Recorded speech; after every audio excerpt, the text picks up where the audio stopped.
오늘은 이사야 53장 2절의 말씀을 마른 땅에서 나온 뿌리라는 제목으로 설교했던 찰스 스펄전 목사님의 설교 가운데 첫 번째 요점인 이 운유의 역사적인 의미라는 내용을 읽고 묵상하도록 하겠습니다. 먼저 본문의 말씀을 읽겠습니다. 그는 주 앞에서 자라나기를 연한 순 같고 마른 땅에서 나온 뿌리 같아서 고운 모양도 없고 풍채도 없은즉 우리가 보기에 흠모할 만한 아름다운 것이 없도다. 아멘. 설교 내용을 읽겠습니다. 자, 첫째로 우리 주 예수님이 마른 땅에서 나온 뿌리 같다고 했습니다. 이 운유의 역사적인 의미가 무엇일까요?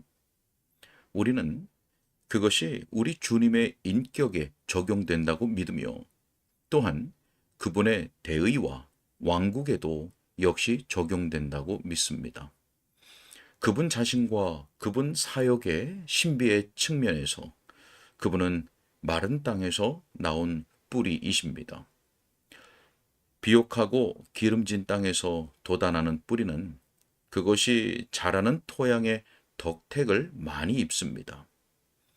우리가 어떤 식물들이 크게 번성하는 것을 이상히 여기지 않는 것은 그것들이 심겨진 땅이 특별히 그들의 성장에 적합하기 때문입니다. 하지만 만약 우리가 단단한 바위에서나 건조한 모래 한가운데서 어떤 뿌리나 나무가 번성하게 자라는 것을 본다면 우리는 크게 놀라며 하나님의 솜씨에 감탄할 것입니다. 우리의 구주는 그 자라는 토양으로부터 아무것도 끌어내지 않는 뿌리이며 오히려 그 토양 속으로 모든 것을 공급하는 분입니다.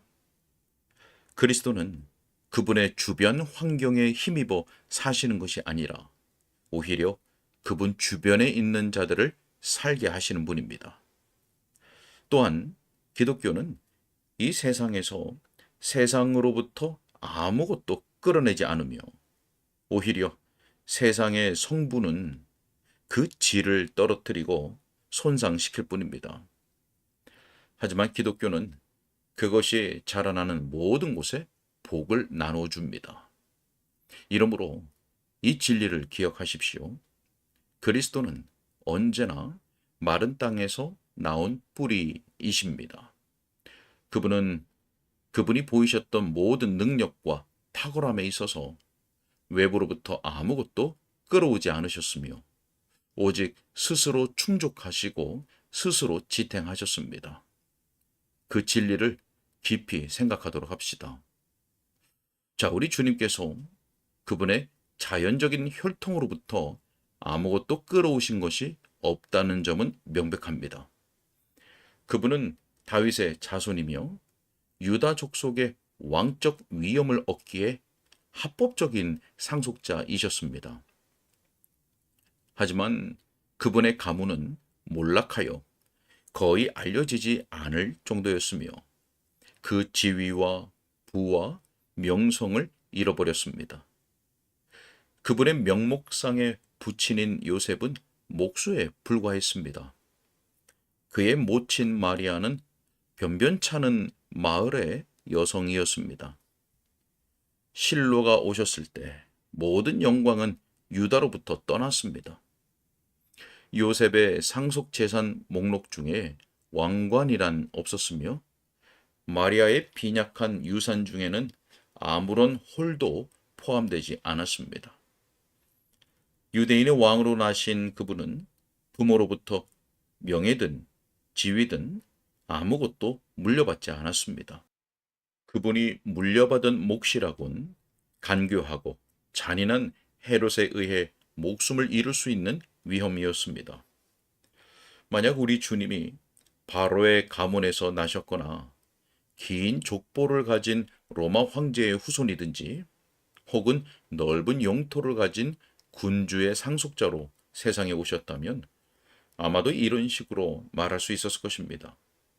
모든 사람이 가문과 혈통을 존중하기에 그의 가르침이 승리하도다. 자, 하지만 복되고 유일한 주권자이신 그분이 가장 낮고 빈곤한 중에 태어나신다면 어느 누가 주님만을 찬미하지 않을 수 있겠습니까? 자, 우리 주님은 국적으로부터도 아무런 도움을 끌어내지 않으셨습니다. 그분이 아브라함의 후손이었다는 것은 일반적으로 그분의 가르침에 대한 칭찬이 아니었습니다. 오늘날까지도 많은 사람들의 생각에서 우리 구주께서 유대인이었음을 언급하는 것은 거의 부끄러운 일입니다. 비록 유대인이 옛적에 하나님의 선택을 받았으므로 명예롭고 존중할 만한 민족이면은 틀림없지만, 그럼에도 불구하고 사람들 사이에 유대식 이름은 그 영예를 잃었으며 오랜 세월 동안 잔혹한 박해와 미신적인 증오가 그 이름에 퍼부어져 왔습니다. 우리 구주의 시대 직후에 유대인을 제외하고는 로마인들이 그토록 격렬하게 미워한 민족은 없었다고 합니다. 로마인들은 기이하게도 모든 종교와 풍습에 대해 관용적이었습니다. 그들의 제국은 정복에 의해 모든 언어와 신조들을 가진 사람들을 흡수했고, 대개는 그런 것들을 억제하지 않고 내버려 두었습니다. 하지만 유대인의 신앙은 조롱과 미움을 피하기에는 너무나 특이하고 편협했습니다. 티투스 장군에 의한 예루살렘 포위 공격 이후에 유대인들은 박해를 당했고, 기독교와 유대교의 결합은 기독교의 성장에 기회가 되기보다는 심각한 방해가 되었습니다. 기독교는 유대교와 혼동되었고, 기독교 자체에 대한 비방뿐만 아니라 유대 민족에 대한 정치적 욕설까지도 공유하게 되었습니다. 만약 우리 구주께서 그리스에서 태어나셨다면 의심의 여지 없이 그분은 종교적 교사로서 예루살렘이나 나사렛 출신자의 위치보다 훨씬 더 많은 관심을 끌었을 것입니다. 그분은 유대인이라는 출생에서 아무런 혜택을 입지 않으셨습니다. 지난 시대에 예루살렘으로부터 어떤 선한 것이 나올 수 있었던가요? 그것이 어떤 상태로 떨어졌는지를 보십시오. 그것은 정치적으로, 종교적으로, 그리고 정신적으로 죽었습니다. 바리새주의를 보십시오. 그에 대해 제가 무엇을 말할 수 있을까요? 단지 그것이 가장 고귀한 것을 가장 천한 것으로 왜곡시켰다는 것 외에는 할 말이 없습니다. 사두개파를 보십시오. 뛰어난 지혜를 가졌다고 하는 그들의 공언과 그들의 강한 불신앙에 더하여 저는 그 결과에 따르는 필연적인 어리석음을 언급하고 싶습니다. 유대교의 일신교 사상이 세상에 끼칠 수 있었던 힘은 외식주의에 빠진 바리새파와 천박한 사두개파의 파괴적인 영향력 아래에서 소멸되고 말았습니다.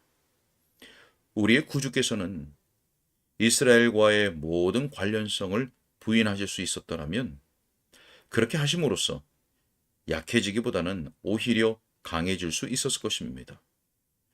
그분은 이런 관점에서 마른 땅에서 나온 뿌리이셨습니다. 자, 정신적으로 유대인들 사이에는 아무것도 남은 것이 없었습니다.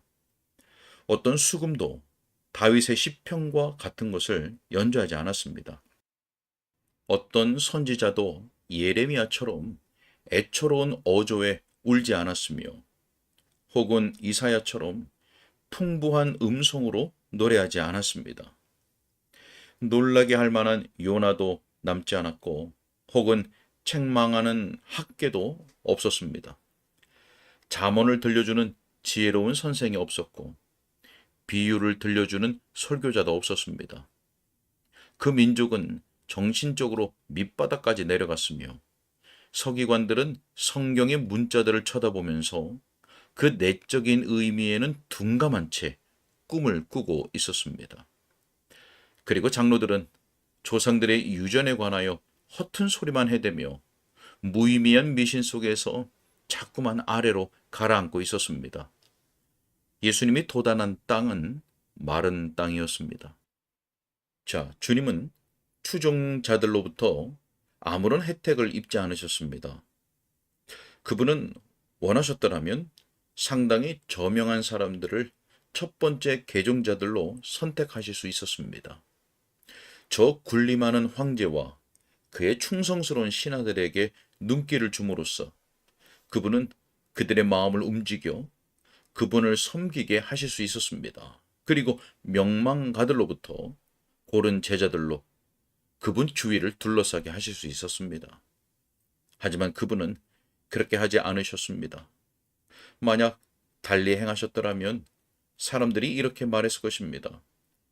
그의 종교는 지배계층에 있는 그토록 강력한 사람들과 더불어 빠르게 확장될 수 있었다. 자, 하지만 주님은 귀족들이 간과하는 백성들 중에서 고르셨고 천한 자들 중에서 택하셨습니다. 그분은 즉시 아덴으로 여행하실 수 있었으며 옛 철학적 학파의 남은 자들 중에서 그 시대 최상의 사상가들을 모집하실 수 있었습니다. 스토아와 에피쿠로스의 분파는 지금까지도 생존해 있으며 옛 소크라테스와 플라톤의 학문은 여전히 망각되지 않은 상태였습니다. 그분은 강력한 철학적 학파들의 지도자들을 그분의 발 아래로 부르실 수도 있었지만 그렇게 하지 않으셨습니다.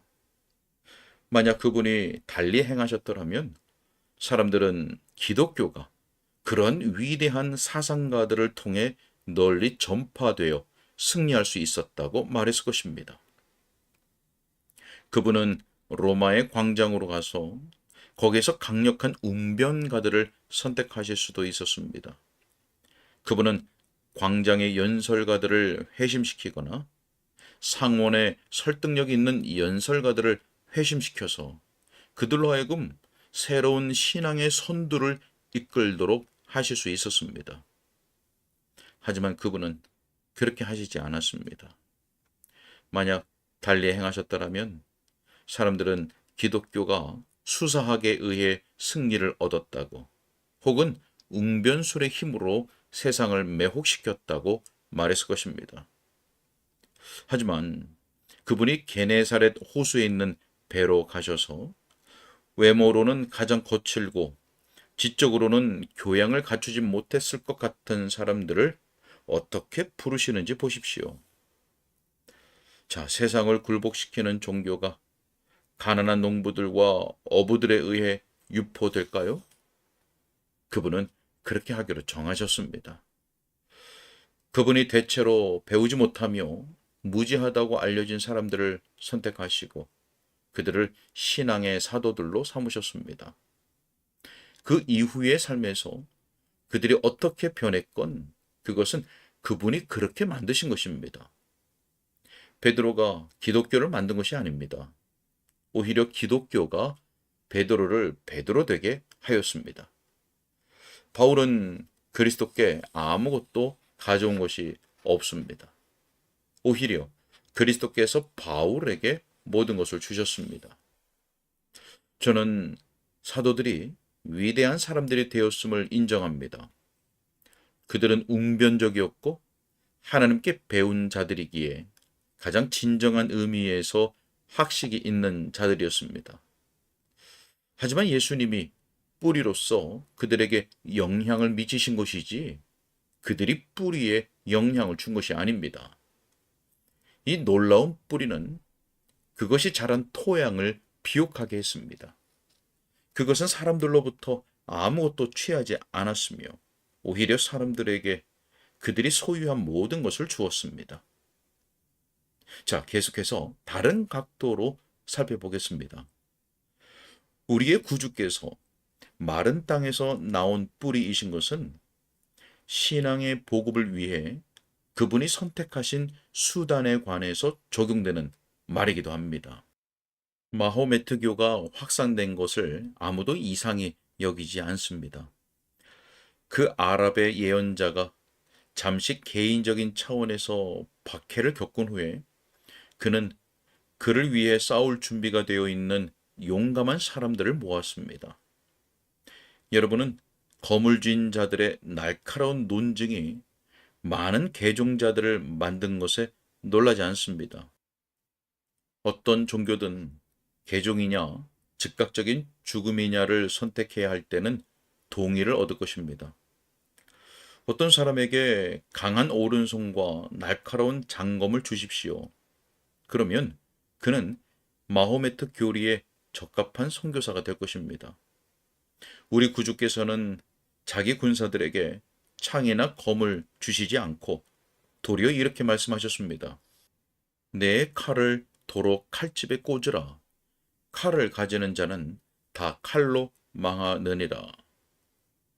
자, 그분은 정부로부터 아무런 도움을 요청하지 않으셨으며 이 세상의 권력자가 그분의 동맹이 되는 것을 거부하셨습니다. 만약 우리 구주께서 국교회의 인물이었더라면 물론 사실상 그분은 가장 위대한 비국교도이셨지만 사람들은 국가라고 하는 날개 그늘 아래에서 그의 교회가 힘을 키웠다고 말했을 것입니다. 만약 카이사르가 암탉이 그 새끼를 날개 아래 모음같이 제가 당신의 자녀들을 모으겠습니다 라고 말했더라면 기독교인들의 수가 마치 병아리들처럼 엄청나게 증대되었다고 해도 놀라운 일이 아니었을 것입니다. 하지만 구주께서는 권력자들로부터 후원을 구하지 않으셨으며 육체의 힘에 의지하지 않으셨습니다. 백성들이 그분을 왕으로 삼으려 했지만 그분은 자기를 숨기셨습니다. 그분의 왕국은 이 세상에 속한 것이 아니었기에 그분의 종들이 무력으로 싸우지 않았던 것입니다. 우리 주님은 어떤 무력도 사용하지 않으셨을 뿐 아니라 인간의 저급한 본성에 속한 어떠한 수단들도 활용하시지 않았습니다. 훌륭한 합창단의 음악 때문에 거대한 회중이 모이게 되었다는 말을 제가 들었을 때 저는 그와 같은 일이 오페라 극장이나 음악당에서도 행해지는 것을 기억하며 전혀 기쁨을 느끼지 못했습니다. 대중이 숭고하게 울려 퍼주는 오르간 소리에 매혹되었다는 말을 들을 때 저로서는 그것이 예수 그리스도보다는 사실상 성 세실리아를 칭송한 것으로 보입니다. 우리 주님은 그분의 보좌를 세우시기 위해 음악의 매력을 조금도 의심하지 않으셨습니다. 그분은 제자들에게 그분의 왕국을 일으키기 위해 음악회의 매력을 활용해야 한다는 암시를 조금이라도 주신 적이 없습니다. 만일 우리 주님께서 보이기식의 종교, 화려한 의식들, 의리의리한 건축, 매혹적인 음악, 마술적인 분위기를 풍기는 향 등을 제정하셨다면 우리는 그런 것들의 발전을 이해할 수 있었을 것입니다. 하지만 그분은 마른 땅에서 나온 뿌리이십니다. 그분은 이런 것들로부터 아무런 혜택을 입지 않으셨습니다. 기독교는 인간들의 음악적, 미학적, 의식적인 고안물들에 의해 크게 방해를 받아왔으며 그런 것들로 인해 조금도 혜택을 입은 적이 없습니다. 소리와 시각의 감각적인 즐거움들은 언제나 오류의 편에 속해 있으며 그리스도께서는 좀 더 고귀하고 좀 더 영적인 매체들을 활용하셨습니다. 감각을 매혹시키는 것들은 적그리스도가 선택하도록 남겨졌으며 오직 복음은 다윗이 사울의 갑옷을 경멸하면서 물매와 돌을 가지고 나아갔던 것처럼 그 자체의 힘과 단순함으로 무장하여 앞으로 나아갑니다. 우리의 거룩한 신앙은 그 어떠한 육적인 수단들에도 아무런 신세를 지지 않습니다. 지금까지 언급된 것들과 관련하여 기독교 신앙은 마른 땅에서 나온 뿌리입니다. 자, 구주께서는 그분이 사셨던 시대에 대해서도 어떤 신세를 지셨던 적이 없습니다. 누군가는 말하기를 기독교는 성공할 만한 시대에 등장했다고 했습니다. 저는 전적으로 그 말을 부정합니다. 기독교는 세상이 그 지혜로 하나님을 알지 못했고 사람들이 거의 전적으로 그분으로부터 멀어졌던 역사의 한 시대에서 태어났습니다. 그리스도께서 강림하신 시대에 세상에 거하던 다수 사람들의 사고방식은 무신론 사상에 근거한 것으로서 신들을 조롱하였으며 한편으로 대중들은 맹목적으로 무엇이든 그 앞에 있는 신상들에게 절했습니다. 우리 주님께서 강림하셨던 그 시대에 전반적인 사상 조류는 그분이 주입하고자 하셨던 그러한 종교와는 정반대 방향이었습니다. 그 시대는 사치의 시대였습니다. 로마는 부와 방종을 위한 열망으로 가득했습니다. 로마인들은 어디에 거주하든 웅장한 빌라를 건축하였고 육신의 만족을 위하여 모든 기술들을 활용했습니다. 이것이 십자가의 교리들을 위한 준비였을까요? 그 시대는 악이 만연하던 시대였습니다. 고대 도시들과 그 도시들의 대다수 예술 작품들이 파괴된 것은 차라리 다행입니다. 왜냐하면 그것들 중 다수가 아주 사악하여 그 잔재물들이 인간성의 타락에 적지 않은 영향을 미치기 때문입니다.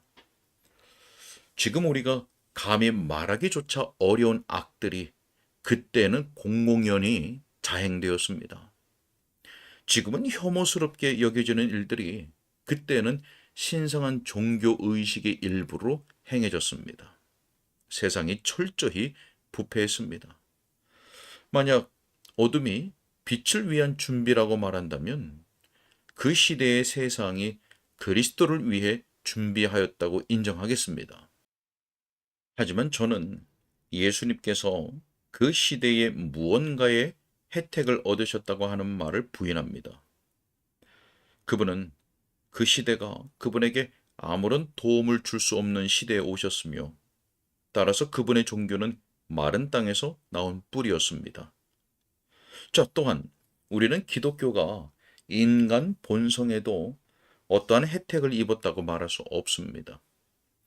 종종 사람들은 기독교 신앙이 인간의 본성에 호감을 주는 것이라고 말하기도 합니다.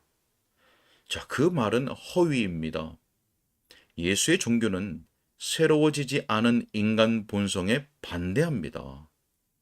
그리스도의 시대에 복수는 가장 영광스러운 일들 중 하나로 알려졌습니다. 그것은 노래로 칭송되었고 널리 전해졌으며 사람들의 기쁨이었습니다. 하지만 기독교를 제외하고 그 어떤 종교가 사람들에게 결코 보복하지 말라고 가르칩니까? 그리스도께서 말씀하셨습니다. 너희 원수를 사랑하며 너희를 박해하는 자를 위하여 기도하라. 자, 이것이 인간 본성 안에 있는 것입니까? 그리스도의 명령들 중에 교만을 지켜 세우고 정욕을 무마하려는 내용이 하나라도 포함되어 있습니까?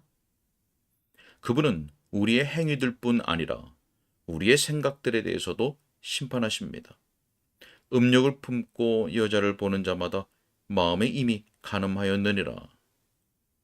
자, 그것이 인간 본성에 합치하는 것입니까? 그것이 우리의 정욕이라는 혈관 속에서 같이 흐르는 것입니까?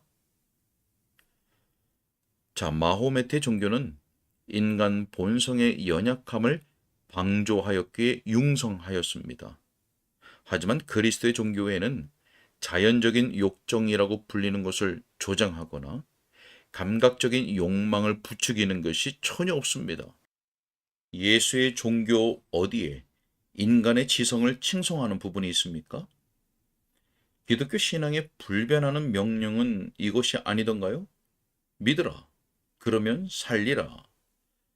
만약 기독교가 널리 확산된다면 그것은 인간 본성의 반대를 무릅쓰고 확산되는 것이며 인간 본성을 변화시킴으로써 확산되는 것입니다. 곧 하나님의 썩지 않는 진리가 마른 땅에서 나온 뿌리처럼 심기지 않았더라면 결코 가능할 수 없었던 변화를 인간의 본성에 일으킴으로써 확산되는 것입니다. 자, 지금까지 마른 땅에서 나온 뿌리라고 하는 이 은유의 역사적 의미를 충분히 살펴보았습니다. 아멘. 여기까지입니다. 네, 우리 주님은 마른 땅에서 나온 뿌리이십니다. 육신적이고 세상적인 그 어떤 수단들을 의지하지 않으셨습니다. 그 어떤 수단들도 활용하지 않으셨습니다. 그것들에 의탁하지 않으셨습니다. 죄인들이 구원을 받고 구원 백성들이 일어나며 주의 몸된 교회가 세워지고 확장되는 것은 오직 하나님의 은혜로운 역사 때문입니다. 오직 하나님께만 영광이 돌려지는 것이죠. 오늘도 우리가 여전히 신뢰하고 또 의지하고 우리가 의탁할 분은 우리 주 하나님 아버지와 주 예수 그리스도와 성령 하나님의 은혜로운 역사뿐입니다. 하나님께서 우리에게 믿음을 더해 주시고 우리의 믿음의 행복 가운데 오직 삼위 하나님의 영광만을 가득히 나타내어 주시기를 간절히 소원합니다. 함께 기도하겠습니다. 사랑과 은혜가 풍성하신 하나님 아버지, 우리에게 믿음을 주시고 하나님의 백성으로서 하나님을 예배하고 섬기는 복된 신앙의 삶을 살아가 가신 것을 감사합니다. 오늘 우리의 영혼이 이와 같이 복된 상태에 이르게 된 것은 오직 하나님의 은혜뿐인 줄로 믿습니다. 우리가 평생에 그리스도인의 삶을 살아가는 동안 우리 주님께서 마른 땅에서 나온 뿌리이신 것과 같이 오직 우리도 주 예수 그리스도만을 의지하는 믿음 가운데 살아갈 수 있도록 붙들어 주시며 인도하여 주옵소서. 주님께 의탁하고 예수 그리스도 이름으로 기도하옵나이다. 아멘.